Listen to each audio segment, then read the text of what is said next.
All right, everybody, we are live again, Dynasty Mirror Search for Uhuru.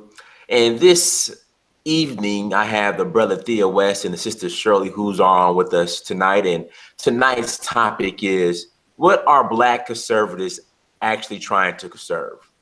Obviously, being Black, you're usually a liberal or a Democrat. And some can't fathom why a Black person will become a conservative, and I don't want to mix it up, Thea or Shirley. Now, just because you're conservative doesn't necessarily mean you're a Republican. Is that true? I mean, that's what I'm hearing. Or do they go hand in hand? No, they don't go hand in hand, because there are many people who are conservatives, but they're not a Republican. A Republican party is a political group of people who have political notions and ideologies and antics that they want to put on the table. You have the Libertarian Party, you have the Democrat Party, you have the Green Party, you have the Tea Party. You have all these different parties that are trying to come about and be in the forefront ideology viewpoint of how they feel America should be fully ran under their regime. Being a conservative means that you have an idea. It's an ideology viewpoint of saying, this is my idea, and I believe that we should operate with these remedies. These are the things that we need to do to make it better. So if you look at America as a piece of meat, I look at conservatism, or being a conservative is what we need to do to season the meat, to get the meat massaged, to keep the meat going and growing in this country. Some people don't believe in that. They believe in socialism. They believe in communism. They believe in other things, isms that are out there. As a conservative, I believe that conservative means for me, and all of us have different viewpoints on it. Conserve means to hold back, to spend less, to conserve, to prepare for a bigger event or a bigger desire that you want to accomplish from a small conservative level. I know me and T. West were talking about this before, and I think he really explains the pure conservative viewpoint or capitalist viewpoint, because to me, by being a conservative, it helps you to expand to be a capitalist. Now, what does that mean? If you look at, I'm going to conserve my money. If I go to the store, I'm going to show you a simple, easy way to look at this. If you go to the store and you have a coupon to save on 2 juices for $1, but without that coupon, you couldn't get 2 juices. You could only get 1, and you only have $1. But if you buy 2 juices without the coupon, you have to pay $4. So you take the conservative way by saying, I'm going to conserve my money and only spend $1, put the coupon on the table, and I was able to get the better of that. You capitalize off the coupon. You conserve by saving your money by able to purchase the juice for $1 versus $4.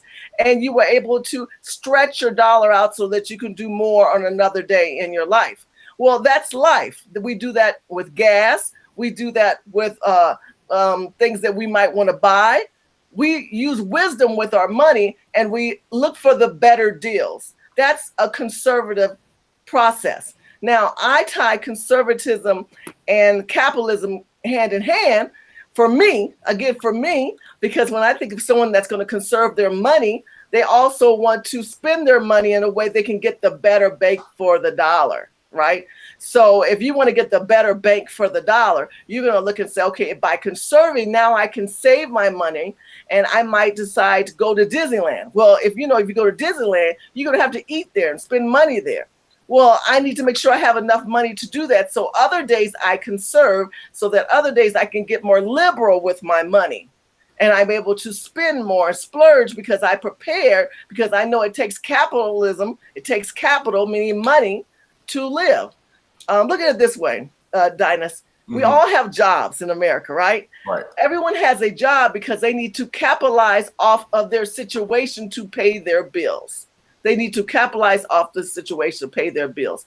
I know Q's going to share a little bit, probably more of the bigger aspect of a pure capitalist perspective. I look at a pure capitalist as someone like Mark Zuckerberg, who says he doesn't really want to run Facebook based on a number of people, but a number of AIs, which is artificial intelligence. So the more AI, the more computers, the more components, the more UX, UI, and developers that can create these derivatives to get their numbers up and supported not by people, but by AI, puts more capitalism in his pocket. To me, artificial intelligence is the new form of slavery. Not saying that we still don't have forms of slavery around the world, but the new purest form of high yield capitalism in this time and age is artificial intelligence. The more they can get other machines that they program to think, to say, and act upon what they want upon the American people, upon the world, without using an actual human to orchestrate it, the more powerful the person who controls that. Tia, you want to add anything to that? Well, that's good. And that what Shirley did and say it there. When we're talking about conservatism, there are different areas of conservatism. What Shirley was describing there was fiscal conservatism, fiscally conservative. And you also have conservatism as relates to morality also. So you have different areas where you would say, I'm conservative with this fiscally, I'm conservative with this morally. So then we start talking about politics also, because in politics, you've got the fiscal aspect and you've got the morality aspect. A big one has, for a long time, has been abortions. That's just one, but there are many, many others. And when we talk about conservatism also, very often no political party is always as conservative as they claim to be. Fiscally, you know, when the Republicans are in power, oftentimes you will see that they will put a lot of money into the military budget. And when the Democrats are in power, traditionally, the Democrats will put a lot of money into domestic projects. And sometimes they flip it. Sometimes, like under Obama, you saw lots of money going into military expenditure also. And with Donald Trump, you're seeing money going to military, but Donald Trump's, his heart is actually towards the domestic side of putting money into the domestic economy. So conservatism, oftentimes, depending on what day of the week it is, who's in power, that's how conservatism will be defined. It can be different. At one time, you could say the antebellum or the South, the Confederate, they would have called themselves conservatives. Right. So Thea, let me ask, sorry to cut you off. Do you think, and you can answer this once you get done, do you think there's a party switch? Some people did switch. I mean, you had people in the South coming out of after the Civil War was over. You saw people switch parties. So you saw some people who were Democrats, they became Republicans, and it happens. It even happens right now. It depends on which way the wind is blowing, and by that I mean what people's interests are, what they learn, what they come into the knowledge of, what their interests are. That is the direction that they're going to go politically. Even when Obama was elected, there were a hell of a lots of Republicans who voted democratically, right, for Obama. Okay. So they switch it up at times, depending on their interests. So Shirley did a good job with explaining conservatism. And conservatism is broad. And then the opposite, of course, of conservatism is liberalism as well. But what I always like to say is this. What you want to do, since this nation was established on what was known as checks and balances, the key word being balance. I like to come to somewhere in the middle of those things. I wouldn't want to be extreme towards one way or towards the other way, right or left. Conservative or liberal. I wouldn't want to be extreme either way. I would like to be somewhere near the middle, because the middle ground usually is a compromising ground. That's where you compromise certain things at. So we need a little balance. We need a little bit more balance, and you get balance by negotiation. And the Trump administration, it's a big part of its platform was that I'm a good negotiator. So, but some people don't want to negotiate. You have some people who they're just stonewall. But yes, so that's my little input on so conservatism. I want to add something else too. In the 80s, they had Democrat conservatives, and they also had liberal Republicans. Mm-hmm. What happened is, I would say somewhere in the Bush era, I would say the Bush era, it shifted where the Republicans became the ultra-right conservative. There was no ultra-right conservative all the time. They were always kind of a moderate, where T. West is talking about a moderate position where you have a little bit more conservative and you have a little bit more liberal. Those are moderate people. So you can say, I'm a moderate Democrat or I'm a conservative Democrat. And usually when they go to debates, most lobbyists or most of these people, when they're trying to pull someone to their side for their votes regarding Congress, they would lean towards candidates that have more of a conservative base if they're a Republican, or if they're more of a liberal Democrat, they would lean towards someone more liberal Democrat. But now we have fast forward to 2018, where it's a very hard line of people thinking Republicans are all conservative. There are some, very few, but there are some liberal conservatives and there are some conservative Democrats. Like I said, I believe in free market. I believe in traditional values. If you're one of those people, you are a conservative. I believe in capitalism. I think the word capitalism has been misconstrued, and I think the word has been looked upon as evil in the Black community because of the Democrats telling you you need programs, you need government vices for you to operate as a unit, and that is not true. They provided those visas and those chain migration visas to help immigrants and illegal immigrants to progress. And then they suppress us and tell us we need programs, as Obama would say, y'all just need to keep marching. Well, where did we march to when he was president? We didn't march anywhere because he did nothing for us. It comes down to self-preservation. And self-preservation basically says that you as an individual need to make a choice of it's a live or let die. So you want to live and let live, then you need to find your way, as some of the libertarians would say, you need to find a way to find an opportunity by conserving so that you can make more capital and make it in this country. Yeah. Now, Thea, go ahead, Thea, go ahead. No, just real quick, and you probably going there anyway, Amir. So capitalism, there are various stages of capitalism. And you have what's known as pure capitalism. Pure capitalism is the maximization of profit. That's where I want to do whatever it is to maximize my profit. And the historical example of that is slavery.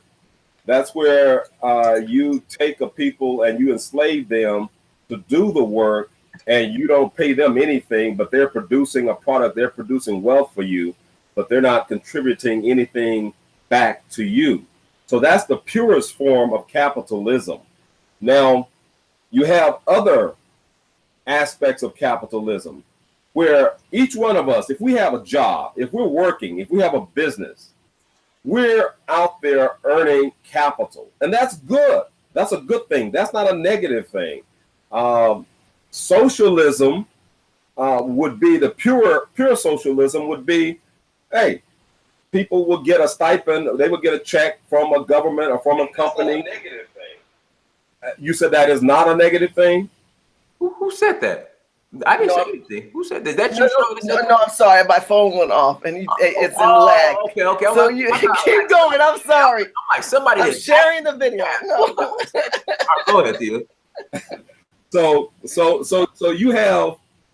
you have pure socialism also. And pure socialism is no better than pure capitalism. Shirley can talk about it more about artificial intelligence and as a form of pure capitalism.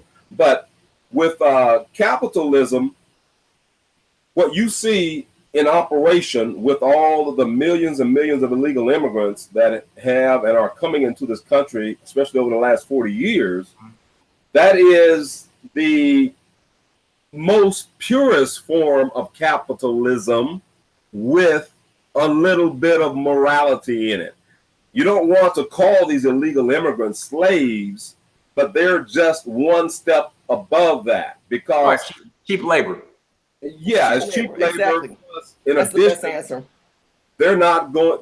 The chances of them complaining are not as good as an American citizen complaining about unfair labor practice. Right. The conditions and infrastructure of law not being really enforced because they know that they have something in it for them.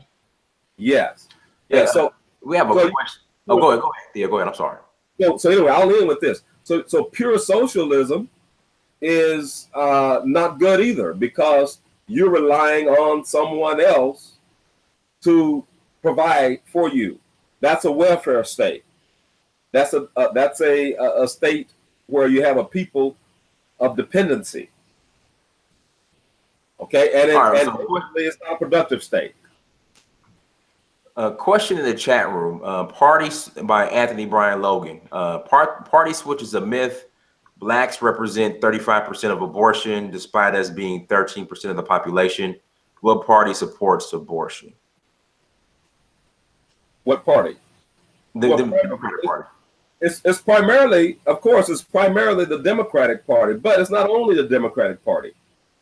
Okay, it's not only the Democratic Party. Oftentimes when people go and want to talk about things from an aspect of Puritans, what I mean by Puritans is politically. I'm a Puritan Republican. I'm a Puritan Democrat. Well, there really pretty much is no such thing because people will vote according to what they think that their interests are. So you've had Republicans who have supported abortions, but it's primarily Democrats who support that. But it's not only Republicans who support it. So it's not only Democrats who support it. Sorry. I agree. I think that when you think about abortion, I look at it as this smoke and mirrors. First is Roe versus Wade is a law. And every time you looked up, all we do is talk about Roe versus Wade. We talk about senior citizens. We talk about schools. We talk about healthcare. I get that. But we don't break down the real problems that are priority, which is illegal immigration, because that's really what the problem is. And that has to do with capitalism and infiltrating within the community. But abortionists and abortion process is profitable for Planned Parenthood, because Planned Parenthood gets subsidized by the federal government to do abortions and to provide these clinics. Now, Planned Parenthood claims that they're doing other things. But then I told you before in previous shows, you have earmarks. And I believe that these bills and these proposed legislations that have already passed, if you were to read under the table, you will find out that Planned Parenthood, which is very heavily supported by Margaret Sanger and Robert Byrd, who have passed on, who were mentors to Hillary Clinton, who's connected, of course, to the Democrat Party. I'm trying to show you these lines of how it affects our community, because it comes down to money. Now, if they could, they would get rid of all of us. They would exterminate Black people, because that is the purpose of Planned Parenthood, is to exterminate Black people. Because every time the Congressional Black Caucus comes around, Planned Parenthood has private parties and functions.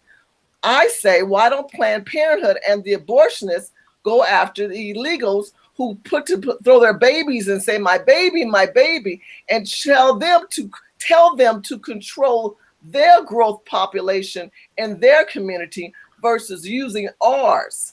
But instead, they look at us as something that they want to genocide. So yes, it is connected to the Democrat Party because of the history that I just shared with you of what is going on, because they know that if they can exterminate us, they can continue to bring in cheap labor that you mentioned. Like I said earlier, when it comes to being a conservative, it is about limited government. That's what we're talking about. Limited government and more empowerment within the people. Why would you not be conservative when you have the power to be empowered to run your own business, to set limits and heights for yourself where other people can never do that? As a socialist, you are depending on the government to control, to operate, to pay your bills, to tell you what kind of milk you drink, what type of cheese you eat, what type of butter you use on your bread, and where your bread comes from. That's a socialist mindset. If you're a lazy ass person and don't want nothing to do with nothing and just say, I want government to rule my life and become a pure human slave to a systematic living, then you should be a socialist.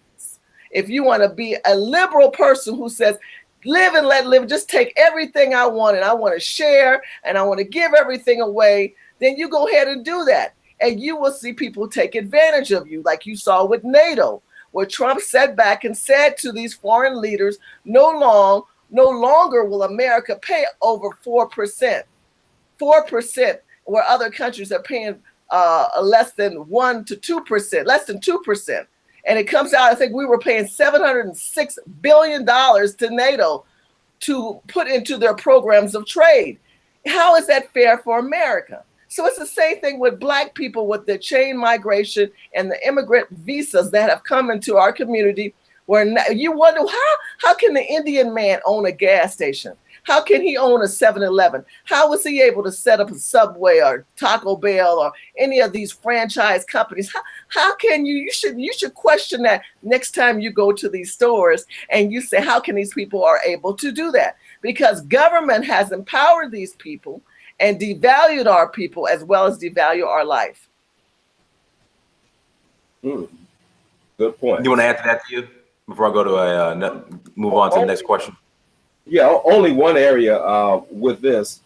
As I said, and I'll say again, I believe in a balance with these things. For example, let's take Flint, in Flint, Michigan, where you have that water problem, the water issue there.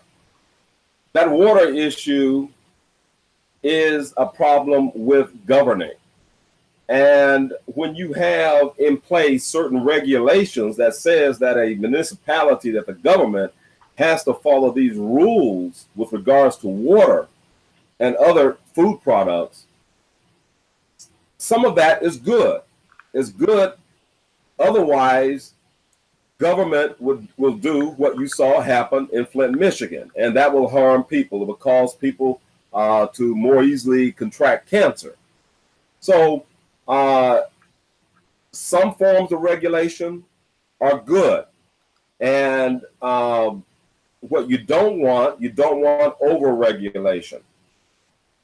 But anytime you allow companies, municipalities to operate without rules and guidelines and some level of regulation, they tend to go towards the greed model, which is pure capitalism.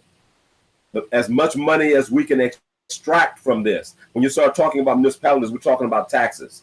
You're talking about how much money you have to put into a water purification plant. How much money goes into that? Do we want to save dollars? Do we want to save money? Politically, I can tell the voters I saved this amount of money. But yes, but at what expense? In Flint and other places where also you have pollution in certain areas. And we all know that pollution, contamination, usually and generally it goes into poor communities, especially African-American community areas. That's where they dump a lot of waste at. So you need some level of regulation, but you don't want to over-regulate. That's why I say again, we have to look at it from a balanced standpoint. So big government, you don't want government to be too big, but you also don't want it to be too small to the point where it cannot effectively take care of its first responsibility, which is the proper governing and the helping of the people that they govern. All right. Now, Thea, you brought up a great point in regards to morality. Now, Black people, the majority of us vote Democrat, but we love the church. So don't you think in regards to the Democratic Party, they're not the most, no, I'm not saying both parties are moral, but some of the issues that the Democratic Party gets behind are definitely not moral, in conflict with the Black church and with Black people? Because me personally, I think Black people are, for the most part, way more conservative than liberal. With that being said, why are Black people continuing to vote Democrat when a lot of their when it conflicts with a lot of their morals because of the church? Well, the biggest reason is because most Blacks, their parents were Democrats, and their parents or their grandparents, they became Democrats when John F. Kennedy was elected president. And very often you have that peer pressure, that family pressure. So Blacks who say, well, I'm not going to vote Democrat this time. I'm going to vote Republican. I'm going to vote for an independent. I'm going to vote that way. Well, sometimes they're ostracized. Okay. And a clear example of that was when you had the Trump inauguration. You had Black performers who were invited but refused to do it because they knew that when they went back to the Black community, that they would be treated like their plutonium. Okay, so they knew that they would be ostracized. So therefore, they didn't go and perform. So you see that also politically with the way that some of them vote. But you saw in this last election, more than 10% of African American males voted for Donald Trump. They voted Republican. So and in 2020, I'm sure you're going to see an even larger percentage vote for Trump. Now, of course, I'm sure over 90% of the African American females voted Democrat for Hillary, but you're also going to see that change percentage-wise in 2020. And that's the reason why you will see that change, is because of what many are doing, especially out in social media. What Shirley, Husar is doing and what others are doing, they're bringing a message that is causing more and more of African Americans to think about their interests. What is in your best interest? So they're no longer thinking, well, my mother voted this way, my father voted this way, therefore I'm going to vote this way. And some of them don't even think that far. They just vote Democrat because, hey, I've always done it. So I'm going to come in with I totally agree with T. I'm going to come in with a slight different perspective. I wrote down the Democrats did a better job of control and mislead in the Black churches. And they still do a better job of control and mislead, because a lot of these ministers believe they're going to lose their 501(c)(3) if they decide to side with the Trump administration or even the Republicans. They're concerned that they may lose their privileges of tax exemption. And Trump even said in the RNC convention that that is no longer going to be the case. But whatever the case may be, many of them don't educate themselves, and they still believe that they're going to lose that empowerment of not paying taxes, because they realize that they're getting free money. And because they're getting free money, and because they're able to use as a cash flow the people in their congregation, they're going to stay in place. In the meantime, they have elected officials who say, hey, look, I'll make sure you get the tax break. I might even make a nice donation in your pocketbook if you let me stand in your pulpit and produce this rhetoric of control and mislead. Because If you are born again Christian and you don't believe in abortion, you don't believe in the homosexual, you don't believe in the emasculation of the black man, why would you be a Democrat? That's my question to the chat room. If you call yourself a Christian, now maybe you're not a Christian, that doesn't apply to you. But if you're one of those Bible-toting Jesus people who call yourself a Christian and you believe that the Democrats have a full right to be in your church, to stand in the pulpit of a position of power, to govern over the leadership within your church and tell them, I'm going to fight in your best interest, when darn well you know through history that you just heard through T West and myself that your job is to be controlled and pivot away and misled from truth of values, because I already told you the Conservative Party believes in values. The Conservative Party believes in less government. They want more government, more programs, and more misleading notions that you need to support Planned Parenthood and let them in your church. You tell me and support gay movement, which you know that they should be Adam and Eve and Steve and Bob don't go together. You tell me, how is that right? Because if that's not right, then you have to pivot to the Republican Party. And where the Republicans failed is they didn't even fight for the opportunities to sit at the table with you until Trump came along. Because I have been a conservative all of my life. I have been pushing and pushing for more people to come involved with Urban Game Changers, where we're a Black conservative owned, operated, and executed. Unlike other groups that are popping up that are not controlled and communicating with each other. I value the African American alpha Black male. We're getting more Black men on board. I value Black family. That is what conservatives believe in. And like T. West said, even if you're not a full conservative or a part conservative, you can come somewhere in the middle so that we can bring everybody to the table. Because if you go from Democrat to Republican, so whose fault is all this that they're in the church? It's Black people. Black people not communicating with Black people letting Black ministers act as gods and dynasties and dictators in the community, instead of pulling them aside and saying, you and your first lady, first of all, she's no different from the other women in the church. Y'all need to sit down and tell me, why would you let this person who supports controlling death in our community, why would you let this person who brought into our community Planned Parenthood and privatized prisons, you tell me, and more government imposed programs, tell me, how is that better for Black people? It's not.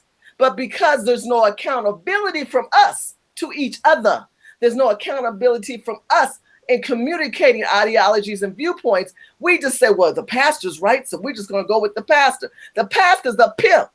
That's how I feel about a lot of these pastors. A lot of these pastors, either pimps, prostitute, or preachers who ain't really working in the people's best interest. Now, don't get me wrong. I am a Christian, and I believe there are wonderful, wonderful ministers who are out there. And I have fought and had differences with these ministers. But I also am a person that believes in the Word of God. And the Word of God has made it very clear that it does not support abortion. It does not support homosexuality. It doesn't support slavery, which is mass incarceration, which is on the stock exchange for Black people. The Bible doesn't even support the chain migration, how people don't uphold to law and order. Instead of breaking the law and using their children as collateral in front of your face, saying, but what about our kids? Which you open your legs and created. Keep your legs closed and you ain't got to use them kids as collateral. But what about Black kids? See, we get distracted. Like I said, the Democrat create the control and mislead process. And because of that, that is why we're in the situation we are. And the Black church is no good for us, because we have not held the Black church accountable to true principles and true ideologies. Let's see here. We have a question in the chat room. Shout out to Holism. Holism wants to know, what is the Black conservatives' answer to a Black agenda? If anybody wants to take that on the panel. Shirley, you want to take that one first? What's the question again? What is the Black conservatives' answer to a Black agenda? A Black agenda is about capitalism, about bringing our communities together and talking about, first of all, what are our main problems? One of our main problems is we're being targeted and our families are being pulled apart. We know that the governmental systems that are in place, legislations that are in place to empower a Black woman and not need a Black man. I don't need no Black man. I can have a baby and I can get a check. What I need you for, Negro? Things like that are divisive. Programs that basically say if your man get out, he can't even live in your home because you are on Section 8. A constantly divisive mechanisms that are in place. So my notion as a conservative, number one, Black families should start being prevalent. Number two, an alpha Black man should be able to lead his household, to be the man of his house. Not these people who are out here saying, I'm a woman and I'm going to work with the gay and lesbian and the fake Black Me Too people and all that. That's not helping Black people. We need legislation. We need ideologies and viewpoints on the table. We need to sit down and talk about these things. The Black family, the Black man, the Black woman, Black children. As far as education, we need to talk about trades. As a conservative, we believe to conserve, right? To spend less. Why do we have to put 4 and 5 and 8 years in the college when you got the internet? You can go on YouTube and find out what you love to master and what you love to do. You could become a person that understands trades or a skill set. Instead, we rather empower these people and talk about, I'm going to support illegal immigration, people who come here and steal your skill sets, people who come here and mimic your skill sets, and you rather empower them instead of letting those skill sets, programs, and trades. Remember, I said limited government, so I'm not saying no government programs are not good for our community, but we have been so dependent upon those programs. As a conservative, I want to see more money empowerment. I want us to understand LLCs and S corporation. I want us to be able to come to the table with capitalists and understand cash flow. That's why on my show, if you go to a Shirley Husar show, and I talk about wealth opportunities with nothing, you could practice cash flow. There's a brother on YouTube. He talks about house flipping guides. He's African American. He talks about how you could buy a house and be homeless. And I'm a realtor. I've been a licensed realtor and a developer. I've been a licensed realtor for over 20 years. I listened to his method and he made sense. Go buy a mobile home. You ain't got to buy a house. Buy a mobile home and rent a room out. See, there's things that we can talk about on the table and value each other's viewpoint from a small capitalist to a higher capitalist level.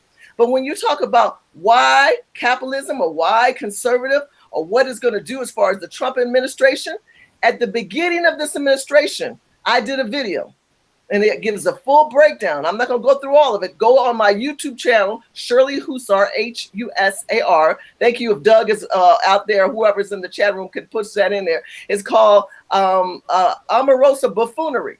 I talked about the buffoonery and how she gave the Congressional Black Caucus, she gave Urban League, and she gave the ACLU the chance to speak for us. And he had an agenda called the New Deal, which had to do with jobs, education, and security.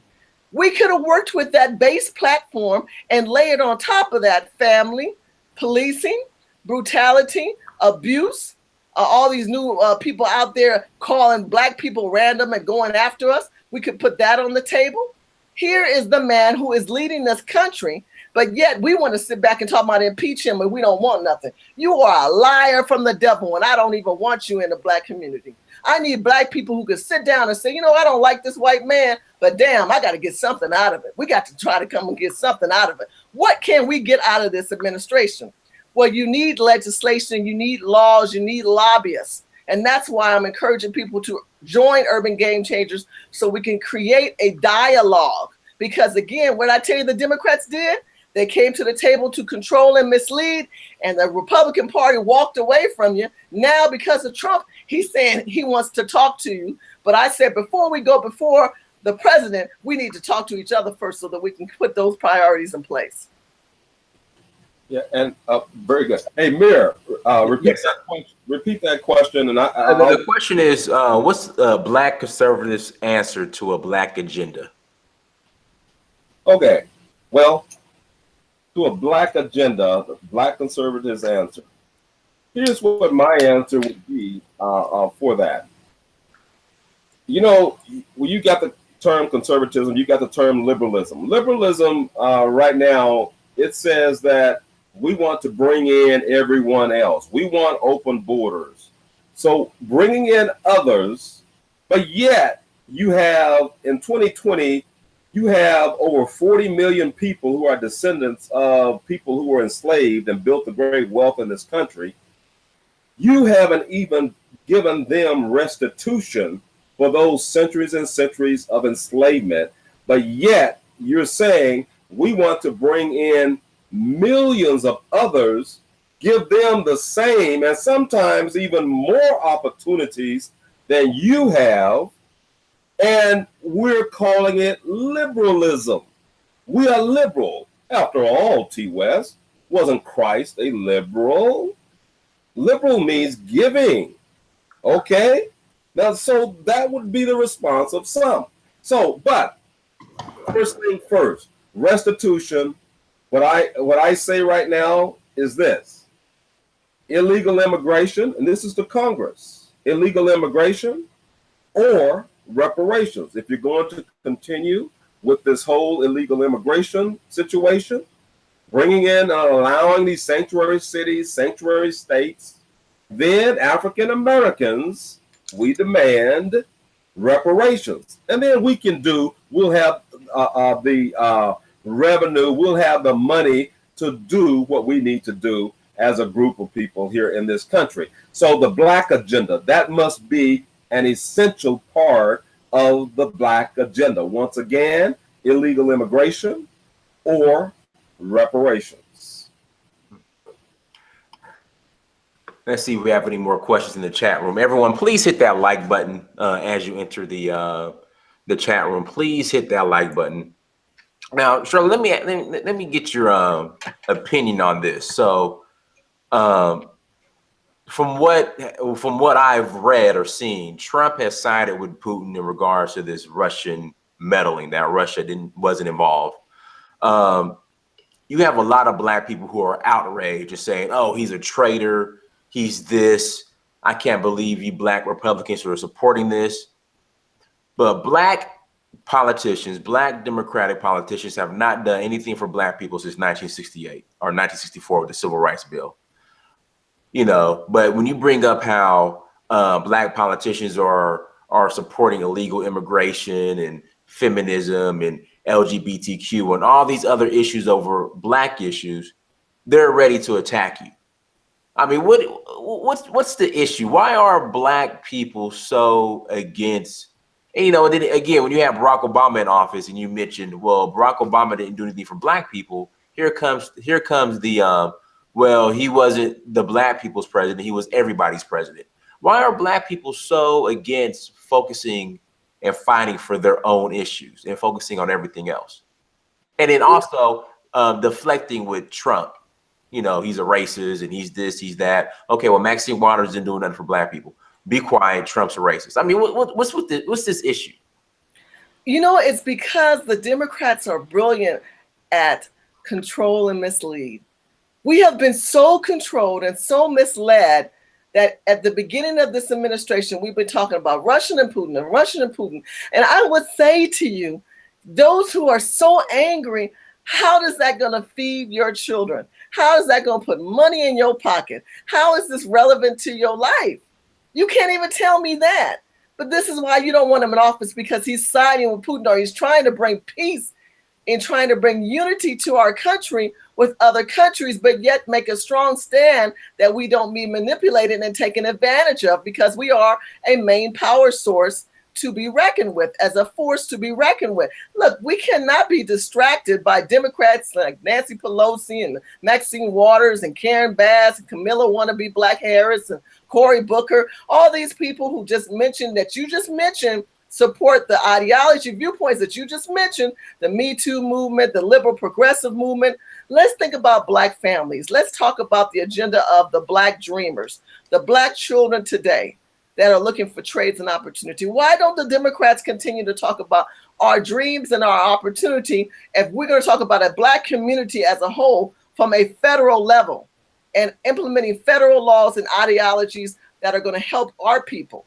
Because the Democrats aren't doing that. What they're doing is coming from that level. And Karen Bass did this. She did a community town hall meeting talking about Russian and Putin to the people.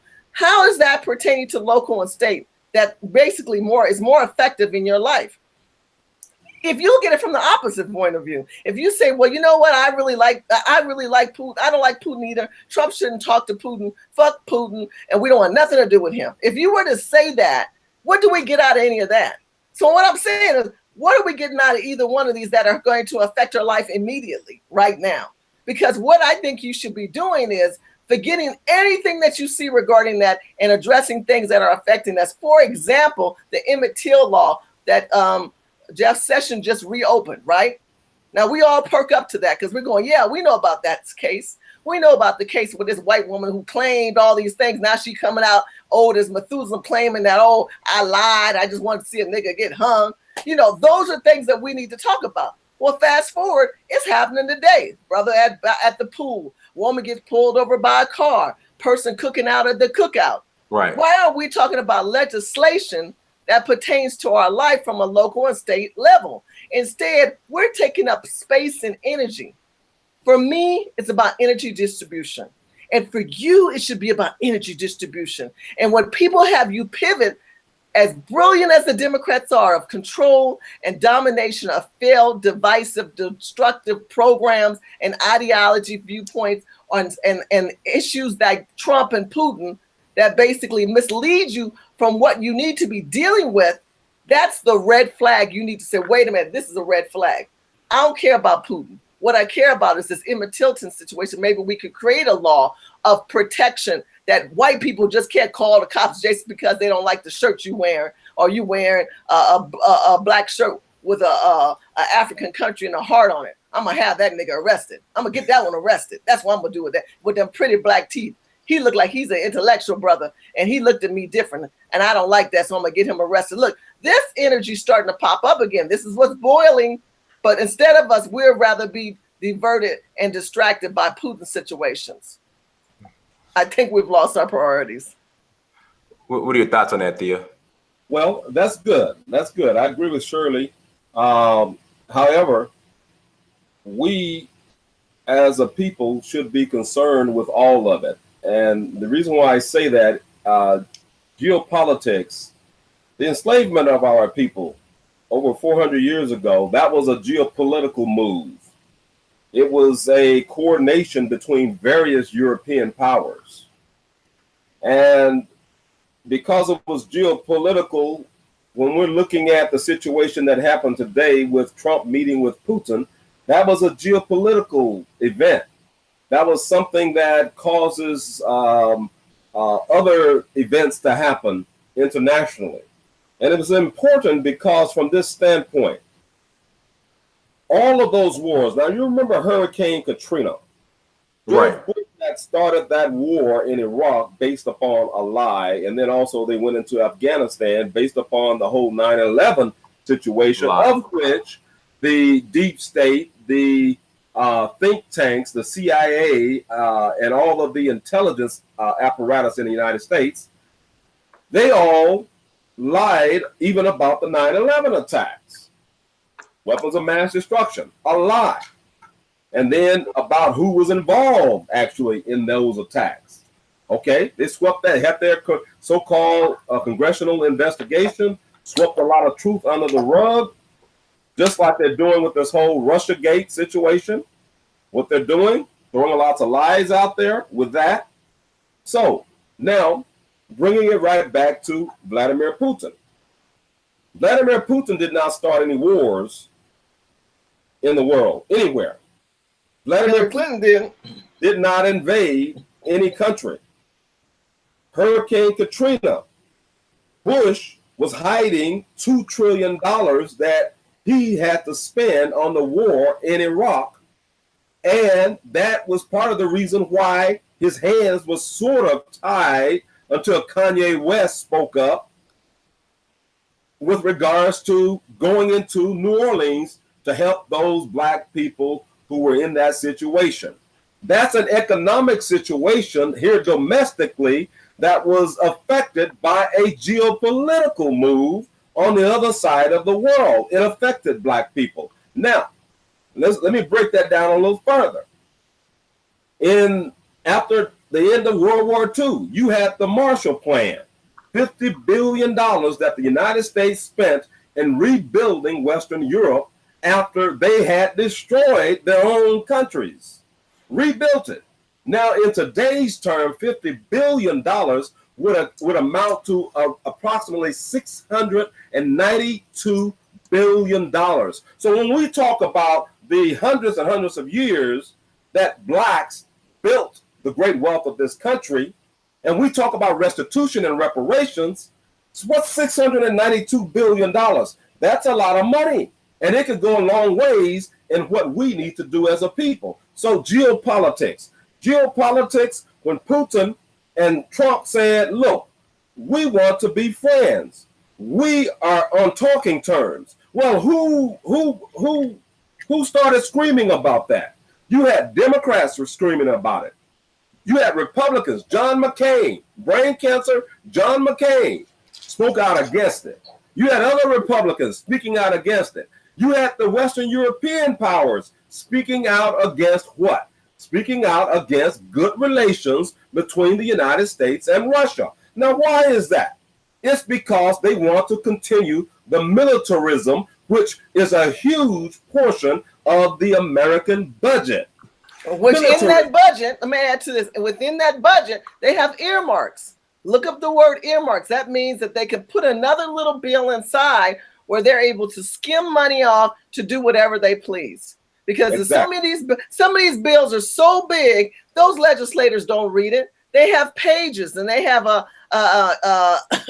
executive officers, cabinet members in their own regime, their own little group in their office. Those little young interns and stuff, you see them? A lot of those are young attorneys, and they laid all that stuff out, and they're breaking it down. And they say, can you stuff that bill in there? Can you stuff that bill in there?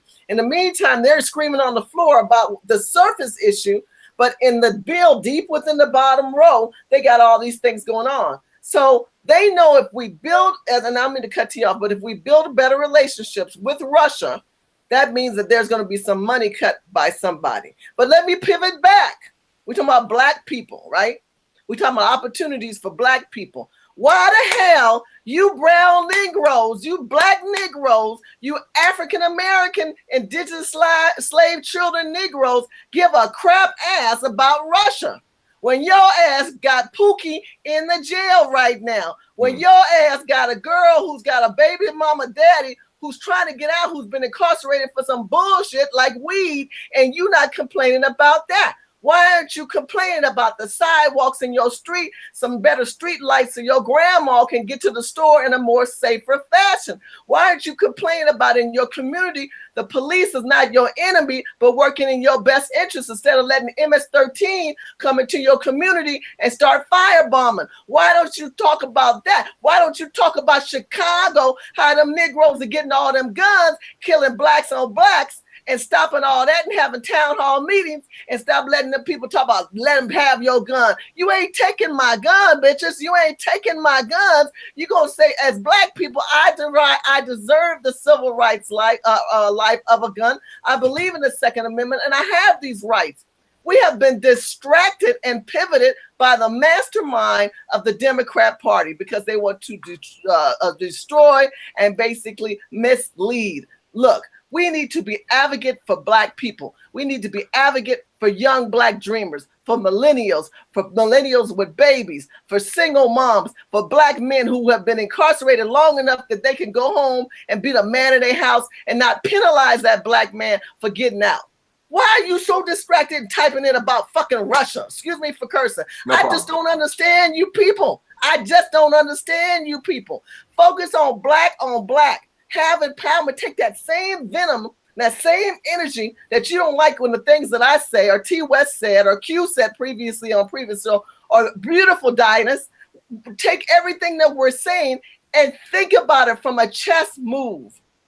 Think about it from an intellectual chess move. You ain't even playing checkers. I don't know what the hell you playing, hopscotch? Maybe you're playing tic-tac-toe, because if you have two good tic-tac-toe players, those tic-tac-toe players never come up with a solution. Everybody just know 2x is equal to O. Oh, well, then we're not going to come up with a solution. Let's just keep playing this game. But when you come to playing chess at the table, there's an intellectual thought that has to come to the table. There's a strategy that needs to come to the table. You must change the game of the urban communities, and you must have a fire and a venom to want to live better for your people, be an advocate and a dreamer for your people, because the Democrats are not an advocate for Black dreamers. They're not. Neither is the Republican Party. And I'm not talking about, and I'm a Republican. I'm a cold-blooded, Black, cutthroat Republican. I will tell you that much. But I am a Black woman first, okay? And I'm a hungry African-American woman of a child of the indigenous slave tribe. I didn't come here as an immigrant. My people came as commodity, and they're still used as commodity. That's your focus. Don't move off of that focus and fight on those premises. Let's see what we got here. So next question is Democratic versus Republican is political theater, as they say, same wings, or two different wings, same bird. What are your thoughts on that? That no matter what, it's pretty much all the same, and it's theater. Sometimes it is. That's true with certain things, and it's not true with some other things. You know that right now, if it's Israel, Republicans and Democrats, they're going to vote together with that. If it's if it's military spending, generally right now, Republicans and Democrats, they're going to vote together. If it's a war on crime, generally, Democrats and Republicans are going to vote the same with that. If there's more funding and all for police, they're going to vote generally the same on those things. Now, of course, there are other differences out there. I just provided just some areas where they will be the same wing of the same bird. Okay, but there are differences, and I'm an independent. That's what I am politically, as an independent.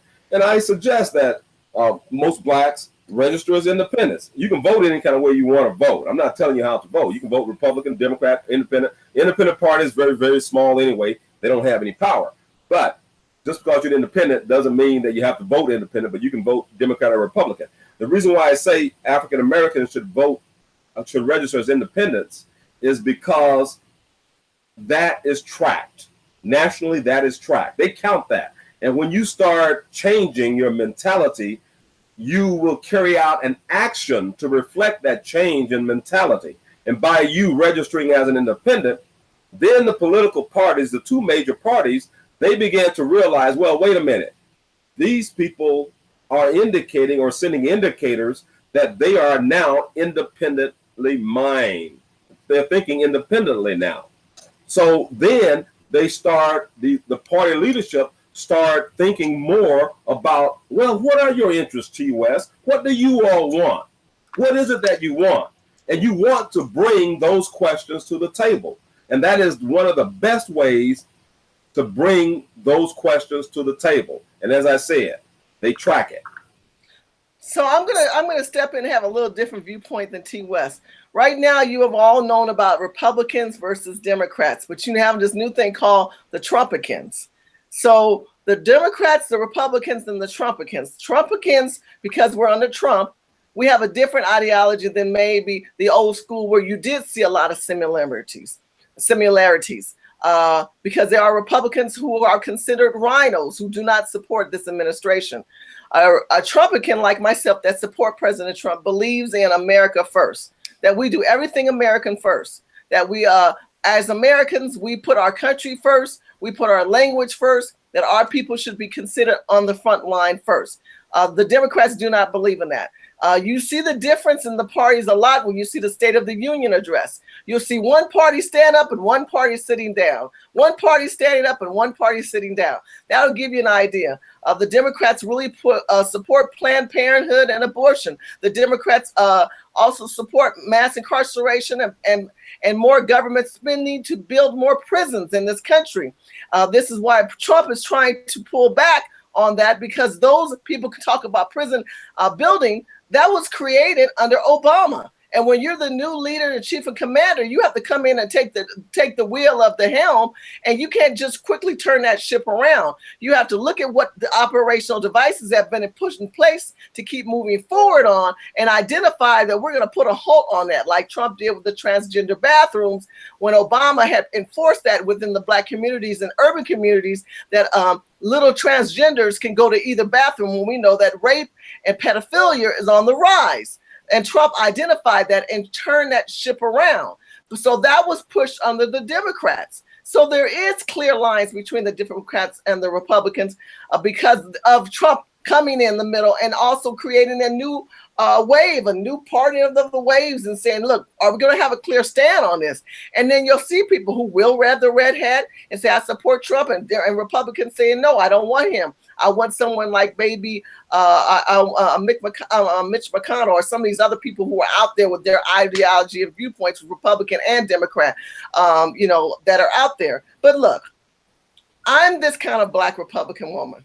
I believe that we have to put Black people, Black Americans first. We need, as Black people, self-preservation, because other cultures do that. They're conquistadors. They come, they conquer, they colonize your communities, and now you have these little stores. You have little Indian stores. You have little Armenian stores, Mexican, Chinese, Guadalajara, Salvadorian communities popping up in our community, which has pushed us out and pushed them in.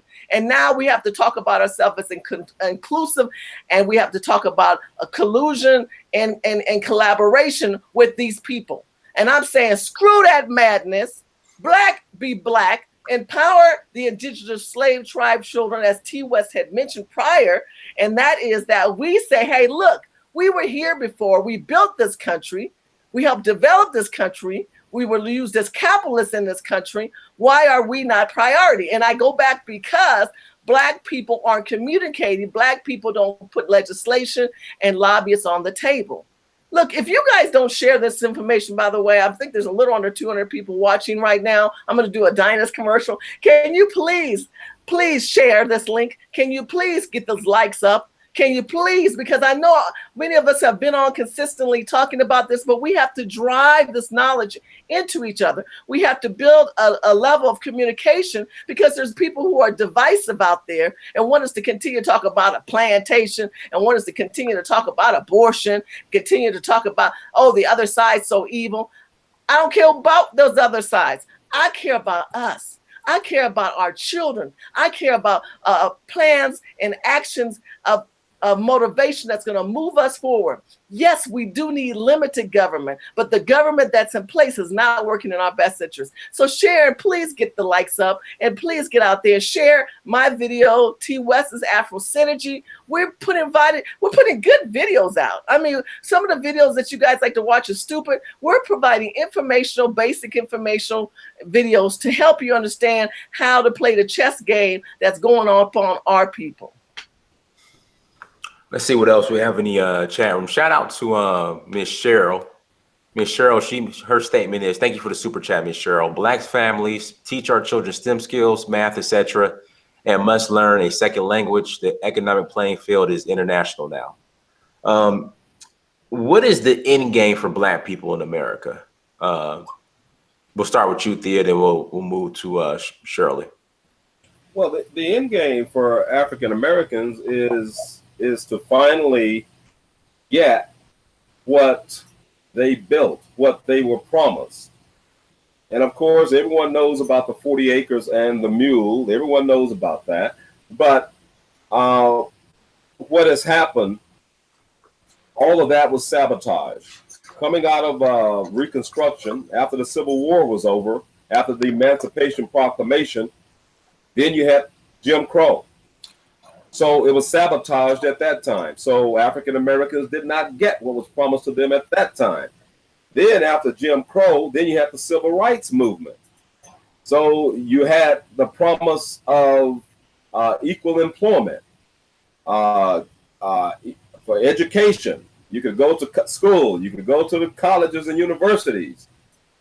And then that was sabotaged because what happened after the beginning of the 1970s, and it really took off in the 1980s under Reagan, a Republican, under Reagan, which Reagan not once but twice signed a bill making illegal immigrants citizens, and we're talking about a few million. The first, it was I think it was 3 million at first, and then the next one was over almost 200,000 when he signed an executive order with that.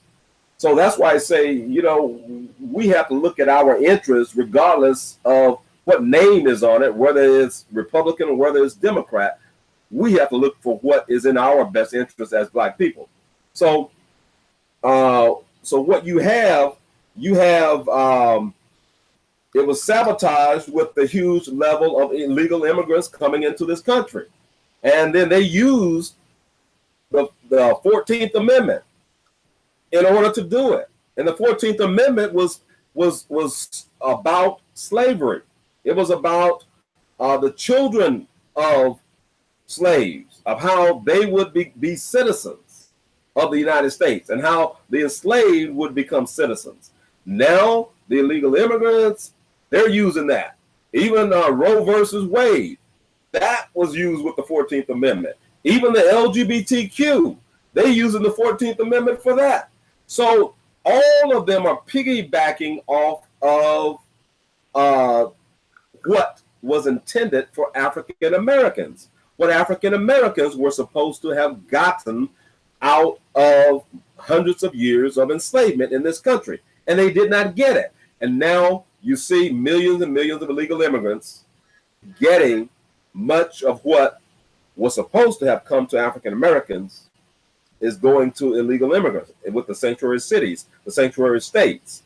So that is the thing, and that should be our platform. Our platform should be illegal immigration or reparations. If Congress is going to continue pushing and promoting this illegal immigration, if the judges are going to continue to fight against the Trump administration who is trying to stop all this illegal immigration, then we should demand, not through the courts, because that's already been tried, but through Congress.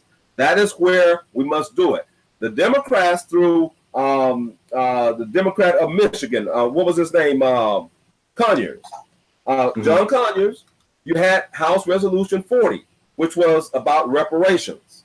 Okay? And that was in the late 1980s when he came out with that.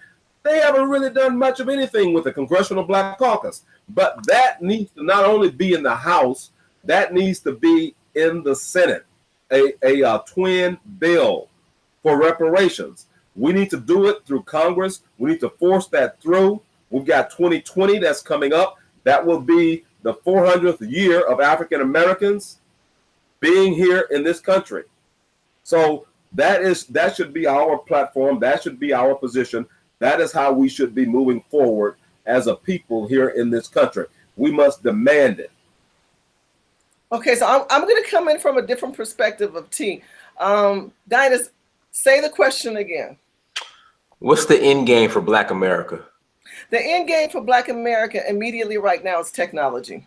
Mm-hmm. If we as a people want to expand our aspects of communication and development, it's really understanding how the tech is an opportunity where you don't have to put in a lot of money, and yet you can develop those social and economic skills of cash flow.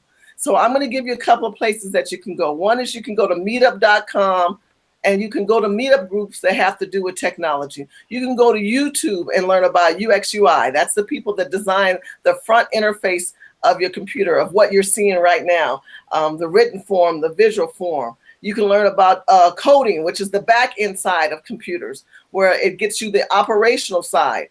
You can start apps. You can look at developing websites of equity and trades and commodities. You can go to E-Trade. You can also go to elance.com, which I think has turned into another website. But if you look up Elance, it'll forward you to the right one.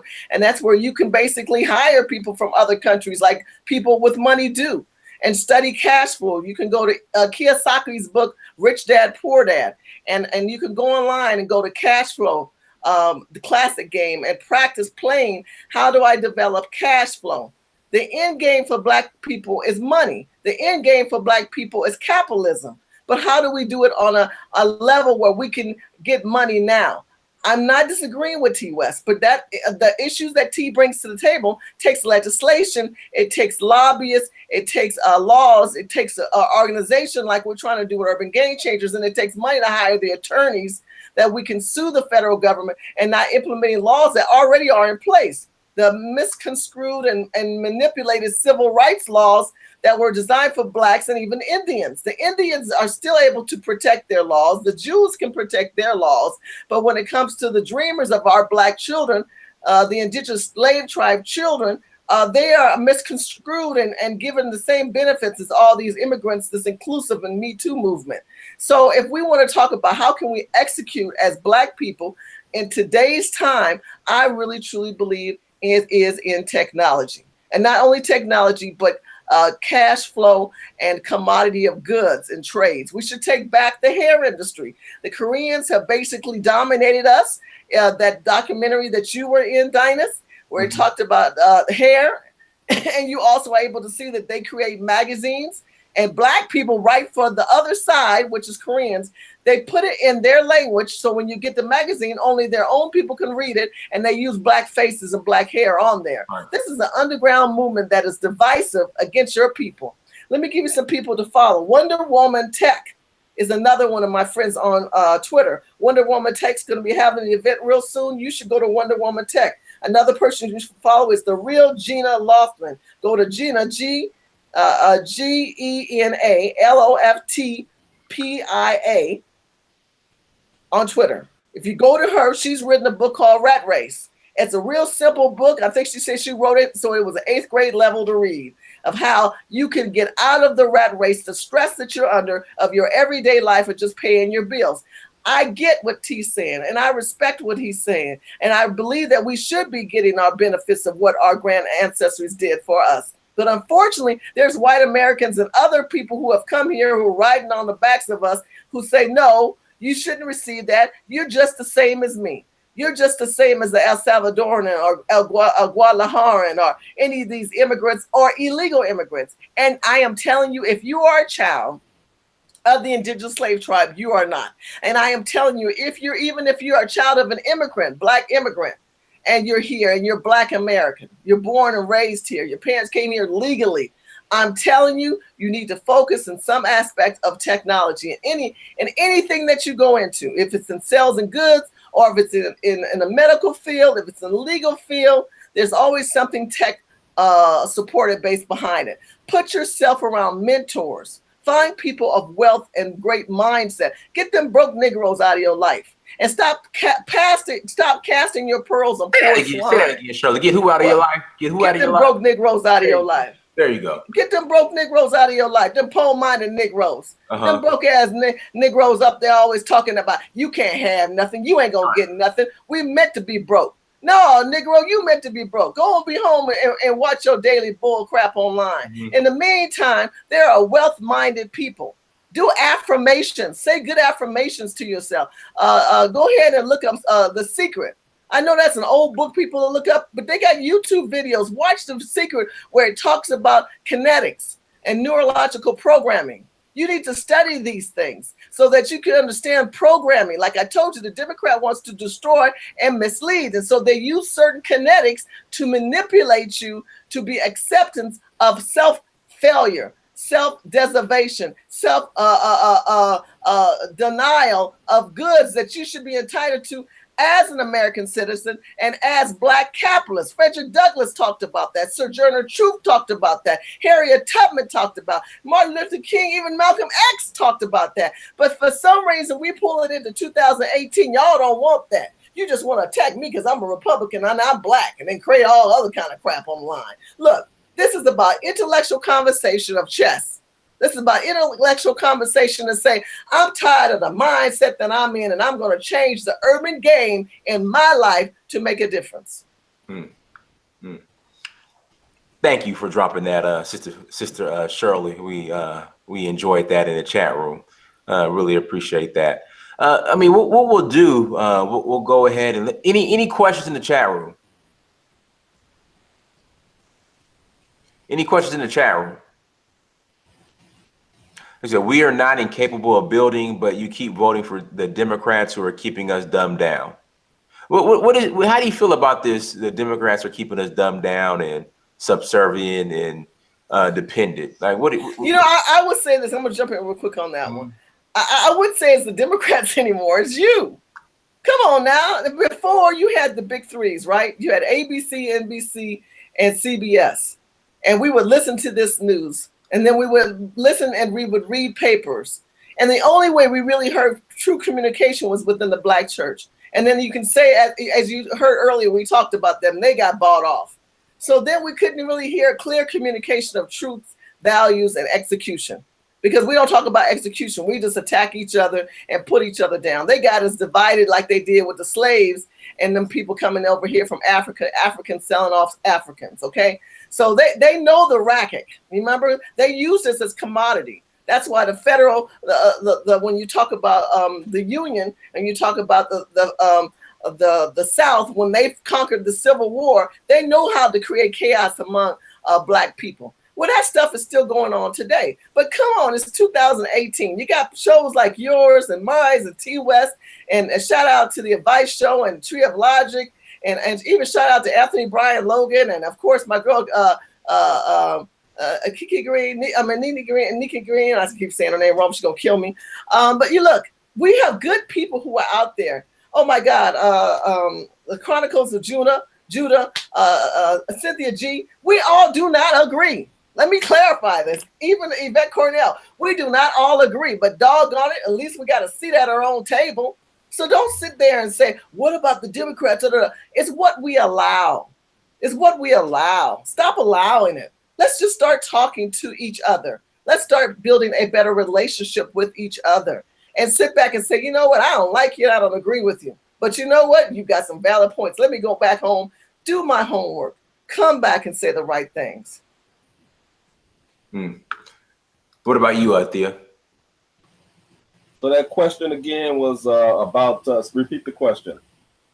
It was about let me scroll back up to it. Black people not building. Oh, here we go. Let me ask this question. Shout out to Omar Blacksmith with the super chat. Ask the guest, do they believe having a nation within a nation for African Americans in an African country should be the Black agenda? A nation within an African country? Yeah. Is that the question? Right. Wow. No. That would be extremely difficult to pull off. A nation within a nation. Let's say, for example, Ghana or Ethiopia was to give you a piece of land or a part of their country, and you were to establish your own nation state there. Well, you got to have the seed money from somewhere. You've got to have that. Mm-hmm. So, and this program, it would take me too long to go off into something like that. But African Americans, for the most part, some of us are going to do some business elsewhere in Africa, in the Caribbean, or somewhere, and that's fine. But the overwhelming majority of the 40+ million African Americans are going to be right here in this country. Look at it realistically, and when you start looking at it realistically like that, then you will start saying, we must do what we need to do to get things together and the way it should be right here, instead of running off somewhere else. Africans are trying to run here in the hundreds of thousands. And then Africans don't even want to claim to be Black. They'll let you know that, look, you did a show on that one. Come on, Doc. You did a show that self. Talking about, them Nigerian women who want to be with white men, them Nigerian women who sit back and bleach their skin, Nigerians who come here and don't even want to. I'm not Black. I'm from Nigeria. I'm from another country. I'm not from here. Even the people who from Jamaica. I'm from Jamaica. I'm from Belize. I'm not from here.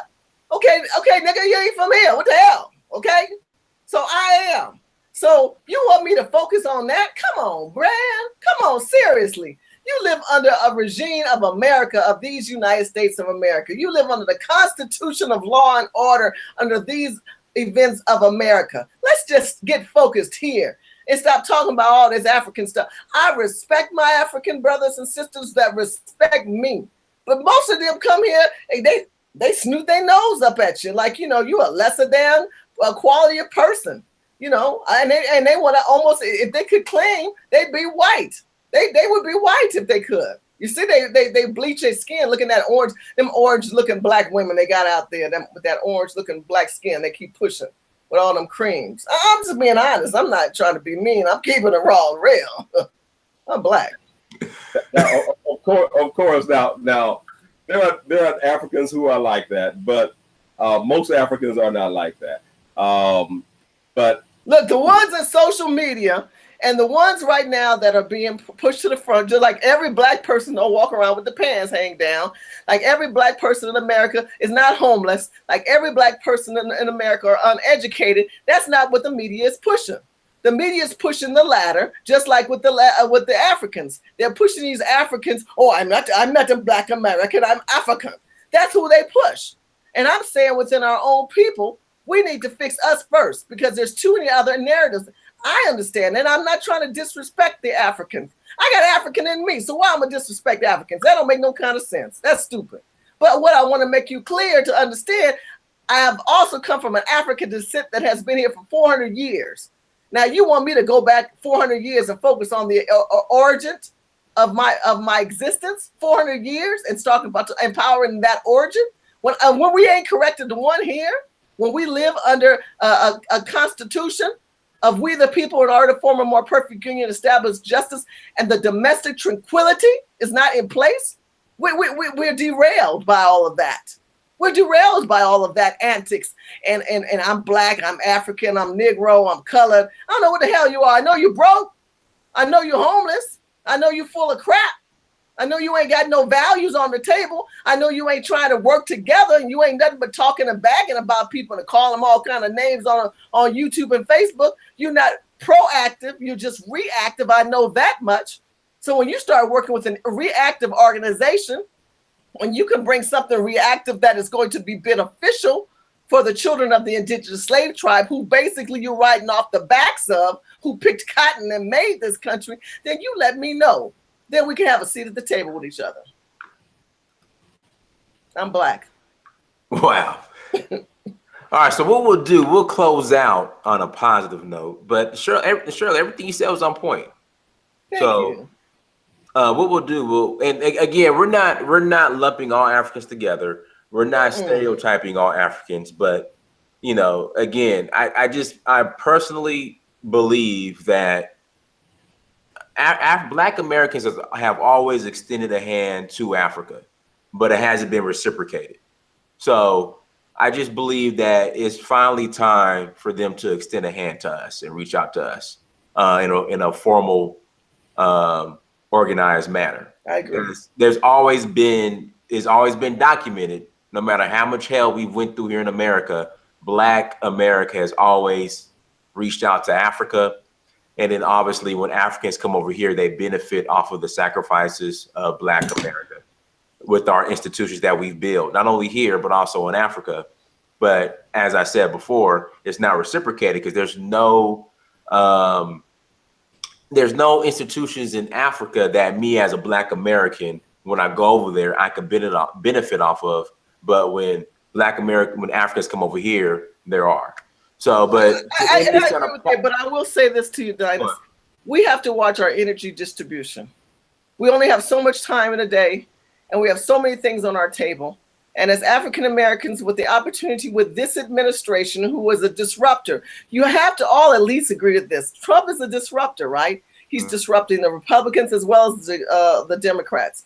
He's disrupting liberal movements as well as conservative movements. But what are we getting out of it? We have to sit down and have more conversations like this, get with organizations that are going to bring cause and effect and change. We have to understand the kinetics. We need to understand how the mindset of where we're at are not moving us forward. And we keep asking questions, which we already know the answer to. You already know the answer to a lot of things that we're saying, but you don't want to go with the gut feeling in your heart that you might be actually a conservative or a Republican, or at least not a full-blooded Democrat, or maybe just a damn independent, whatever you want to be. But just get away from that ship. Get away from that notion and stop beating each other up and show more love and love Black people. Be Black, because I'm Black. And I want to say this too. I want everybody to win. I want all black people all over this planet to win. If Nigeria wins, we win. Amen. Kenya Amen. wins, we win. Jamaica wins, we win. That's right. So, I mean, that's what I want. But again, as I said before, the first African country that reaches out to the diaspora, reaches out to Black America, wins. I'm just gonna put that out there. So, Tia, anything else you wanna share in closing? Well, it's been a good program, and for a very, very long time, since we're closing out, it appears on Africa and the African diaspora. For a very, very long time, there has been a distance between the African diaspora and Africans. But even with that distance, there has also been communications between the two. And we're talking about one of the wealthiest nations in the world, the United States of America. And then we're talking about the countries of Africa, which most of which are not, in one sense, in the same sense that we're talking about the United States, is not so wealthy. So we're talking about two unequals. So it's difficult to talk comparatively when we're talking about two unequals. So I don't expect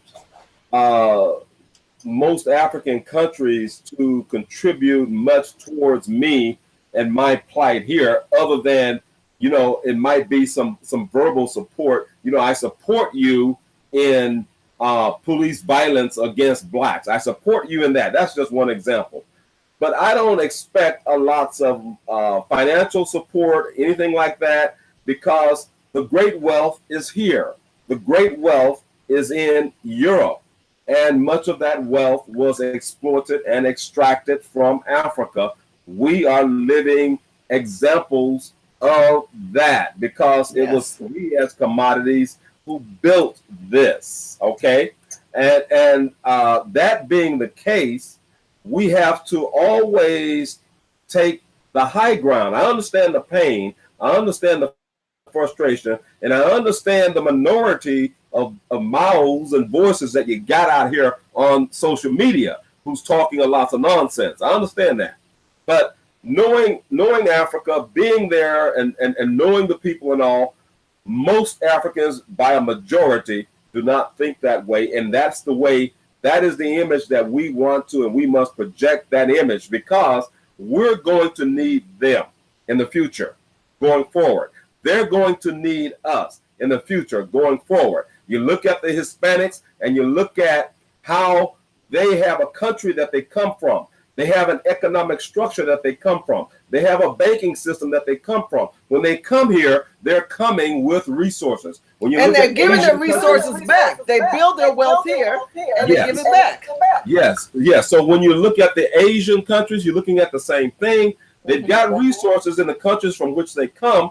And when they come, they're putting all of that together here and from over there. We must eventually do the same thing, but we must not burn those bridges. We must do it in understanding. I understand the pain, but we have to more than anything, we have to think intellectually about that and then work going forward to do that, to accomplish that. Africa, the continent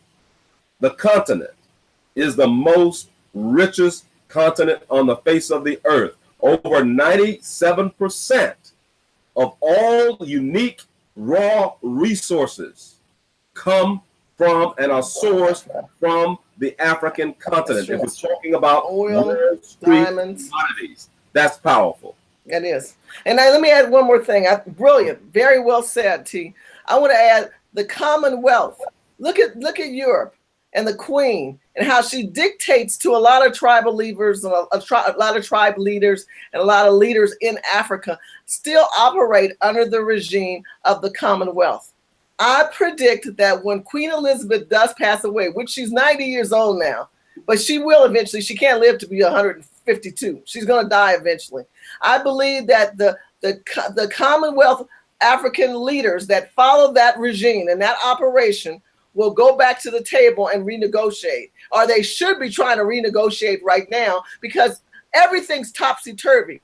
especially the way Trump is sitting down at the table of China and Putin and NATO, that the African nations should be doing the same thing with Queen Elizabeth, especially what's going on with the Brexit. The African nations should be going saying, the Commonwealth, we can't give you as much as we can access to our country as we did before. China, we can't give you access to our country like you did before. Matter of fact, we're trying to work with Black people, with Black businesses in America. We're trying to bring them over here who understand resources and commodity of trades of goods, Black businesses who are successful here in America, because we have to remember, we are a successful culture of people. We are a very educated culture of people. We're very interactive and very welcoming people. But for some reason, we focus on the beat up side. If we focus, like T. West said, here's a continent that has wealth to the utmost degree, that utilities that we could utilize for our people. But instead, we need to say to our African countries and our African brothers and sisters, look, if Trump is the disruptor, as well as Brexit is the disruptor, don't sit on the sidelines and feel that you have to have these alliances with China or even Russia. That doesn't work in the best interest of your children or your cousins or your extended children here in America. With that being said, T. West, if you could please share your contact information, how everyone can get in contact with you. Oh, just Google AfroSynergy News. Find everything on Facebook as well as out there on YouTube. And thank you, Amir. And you as well, Miss Shirley. Really, as always.